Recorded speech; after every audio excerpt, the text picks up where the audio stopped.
All right, now I'm pretty much ready to get the battery back here, so I'm going to take this out so I can figure out where I'm going to relocate this thing. That's big.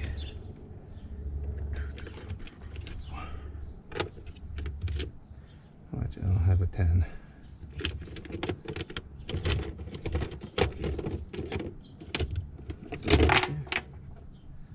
Ooh, I do.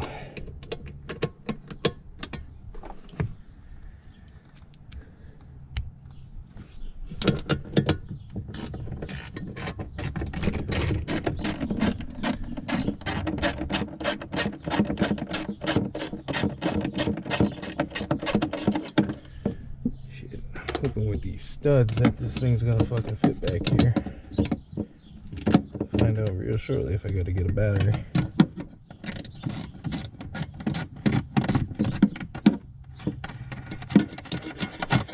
Which I still never understood why they never put the battery back here, because this is a battery vent. It's like they thought about it and then changed their mind.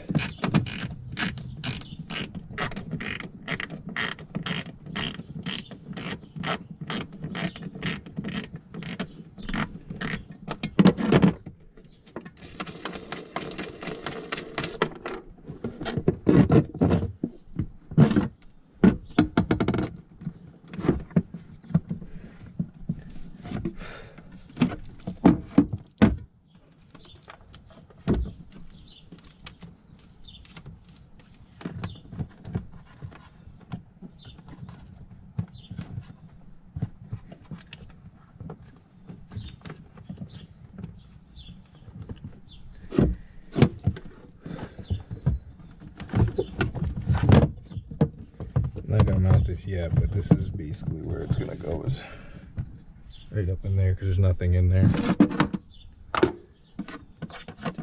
Here, lose these.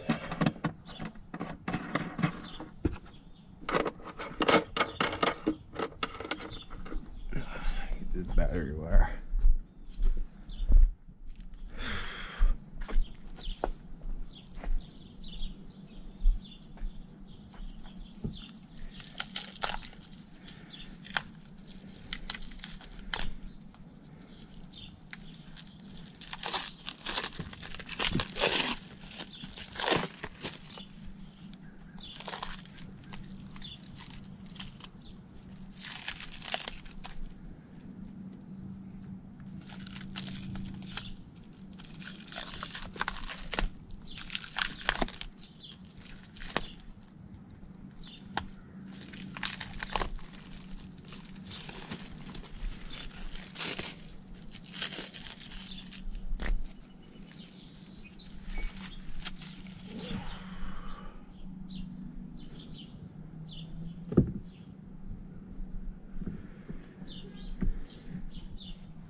So I did buy 30 feet of this, and as I was looking at where this is the positive and where the negative runs, they're saying on the negative to run it and just tap it to this frame rail here, because on the Z06 it's got a stud there for the negative, but I'm not really feeling just putting a self-tapping screw there to hold my negative terminal on. So I did buy 30 feet of this wire, so I'm going to see if I have enough, and if I do, I'm just going to run the negative parallel with this all the way up forward, because I really don't want to self-tap into the frame and have that be my negative. So we'll see if I have enough, and if not, I'll just end up buying more, because that self-tapping shit seems kind of ghetto.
All right, so I removed the battery because I wanted to see where I wanted to run the positive wire through, and it kind of looks like there's supposed to be a hole here. I'm not sure. I'm gonna see what's on the other side of this.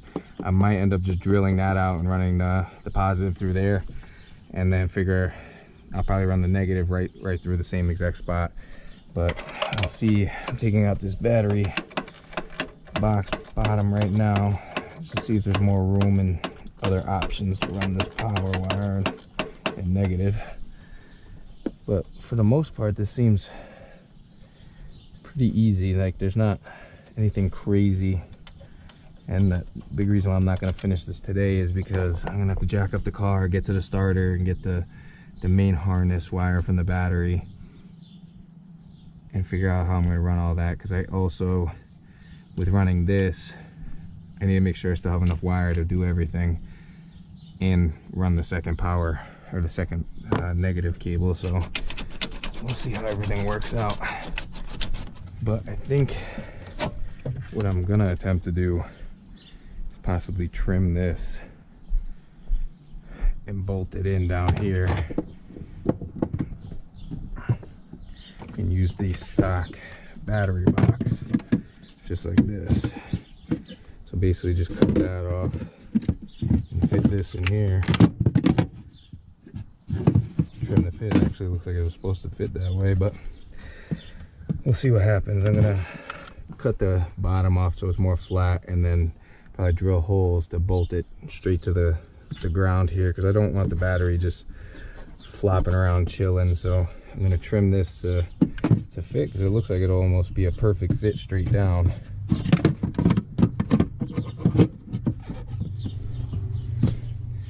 And then once that's in there, let's see what else we can do. Yeah. So it looks like it's gonna go that way, straight down, cut the bottom, and trim this corner so it'll fit straight in. But it looks like it'll, if I clear that, be perfect fit. So let me get up front, see where I'm gonna drill this through or run it through. All right, guys. So for tonight, I'm finished up. I'm going to show you the couple things I did off camera. I forgot to record. So I disconnected the fuse box, batteries out, the trays out. I'm going to use, this is where the main harness for the ECU comes out. I'm just going to put 2 holes in this rubber boot here so I can run the 2 wires from. I've decided I'm going to keep these, and what I'm going to do is I'm going to cut this off, strip it, and then I'm going to connect the wire here with those anchor hook things that I bought, and then connect it to right there straight. So this way I don't have to run stuff to the starter. I have to disconnect those wires, and I'm gonna do the same thing with the negative. I'm just gonna connect the negative to the new wire. And so with me wanting to get this fuse box to sit right here, this main harness needs a little bit more room, because I want to run this harness up here and around through here. So the battery, the fuse box will sit right here. But I just noticed when we put the radiator and the motor back in, when I put the harness back in, instead of running it over all these hoses and connecting it right here like it should be, I ran it under that lower radiator hose, and I don't want to drain all the coolant out just to get that back up and over. So I followed all the wires, and it looks like it just connects to all the sensors for like the coolant and the fluid, the windshield washer fluid. So what I'm going to do is I'm going to disconnect all that stuff tomorrow, run it right so I can get it to come up here, and then ride right along here and give me that like extra 6 inches of room, because right now it doesn't want to move past right there, and it's kind of annoying. And I want it to sit level and easy access, so I could build a little like wall here to block the heat from the exhaust, especially when the turbo is in here. It's going to get really hot. So that's everything in the engine bay I got done. And I showed you guys how I ripped out this. I'm going to run the wire right along here and through up there, and then the battery box and everything. But for tonight, I'm finishing up with that. And hopefully I can get this all done tomorrow. If not, I'll finish it on Wednesday, but I really want to get it done tomorrow because there's a Corvette meet in on Wednesday on the Berlin Turnpike that I want to go to. So hopefully we get this done tomorrow. We're up and running again, and then we're smooth sailing for the turbo build. But there will be a part 2 to this. I hope you guys like this upload. Please give it a big thumbs up, and if you like the content that you see on this channel, please subscribe. Let me know what more you want to see. I do this for you, and I enjoy doing it too. A lot of this like stuff with like Corvettes, especially like turbo in it, I don't see anyone going through like a step-by-step build on it. So that's kind of what I want to bring to you, my step-by-step build on how I'm going to build this single turbo and do it for relatively cheap, but I'm not cheaping out on parts. Anything that I buy is going to be the best of the best, or at least what I think is the best of the best, because I only want to do this once. I want it to be a solid single turbo kit. I don't want to have issues. I'm really pushing for reliability, so I'm overbuilding and going under for what I'm expecting for horsepower. So we'll see what happens. So I'll talk to y'all later. Hopefully see you tomorrow, and we'll finish this. All right, peace.